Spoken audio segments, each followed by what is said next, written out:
I've got some big updates for gun owners coming out of St. Paul, you guys. The fight for the Second Amendment is well underway here in Minnesota, and I have all the details coming right now. Hey guys, Ben Dorr here, Executive Director with Minnesota Gun Rights. And some of you may know, some of you may not know, but red flag gun confiscations, House File 15, and statewide gun registration via background check system, that's House File 14, have been introduced in the Minnesota House. If you get our emails, you already know this. But the very surprising thing that's happening right now, and I guess in some way it's not too surprising, but the Senate has not introduced their own companion bills yet to these House files in the House. So, like we're seeing right now with the abortion issue, for example, we're working well with our sister organization, Minnesota Right to Life. But the Democrats who have taken control of the legislature are streamlining, and I mean streamlining, abortion bills. I'm talking hearings every other day. There's been 3, 4, 5, 6 hearings already have taken place, and these bills are expected to be on the floors for votes very, very soon. When it comes to gun control, though, what are we seeing out of the DFL? So again, House File 14 and House File 15 in the House. That means that Dave Pinto, who introduced universal background checks, and Cedric Frazier, who introduced red flag gun confiscations, they got their bills in early. They wanted to get those low numbers, right? House File 14, House File 15.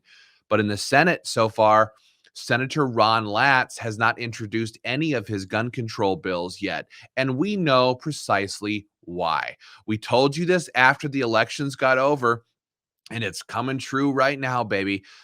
The Democrats in the Senate are really struggling to find the votes they need to pass any gun control. Again, Senate Democrats only hold the majority by one vote. One vote. And I can tell you right now with absolute certainty that not every single Democrat in the Minnesota Senate is on board with the idea of voting for Metro City leftist gun control legislation. So I'm talking about people like Grant Housechild from Senate District 3. Senate District 3, it's up there in the Iron Range. It's a very heavy unionized district, right? People like Grant owe their entire election, his entire political career belongs to those union members, right? I mean, for the most part anyway. But you know what those union members also are up in Senate District 3? They're all pro-gun. They love their guns. They're normal people, just like you and me.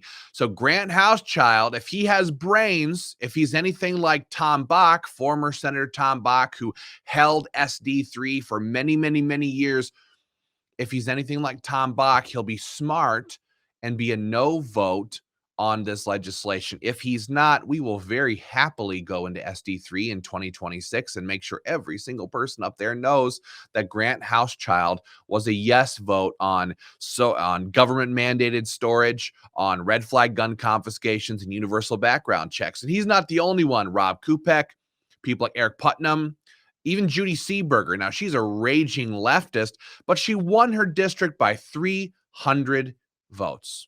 300 votes. So I think that the Democrats are struggling to get the votes. That's why they're not trying to streamline red flags and universal background checks the way they are right now with abortion bills. And this is good news. So I'm asking you guys right now, pile on.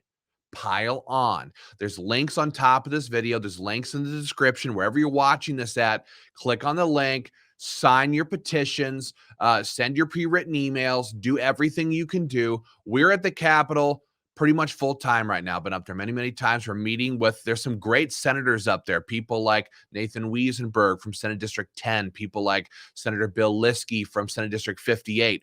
Great patriots who have, I don't know, a sense of morality, a sense of ethics that drives what they do instead of putting their finger in the air and seeing which way the wind is blowing. So we're working with some great, great senators, some state representatives up there. We're working against this gun control legislation.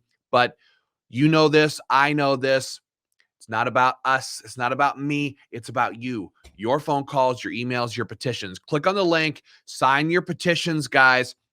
I'll have more updates for you. Again, watching the Senate slow roll their gun control legislation is a good sign. It's a good sign for gun owners. All we have to do is pile on with everything we have right now. And in Minnesota, even under this Democrat trifecta, we can shut down the entire gun control push.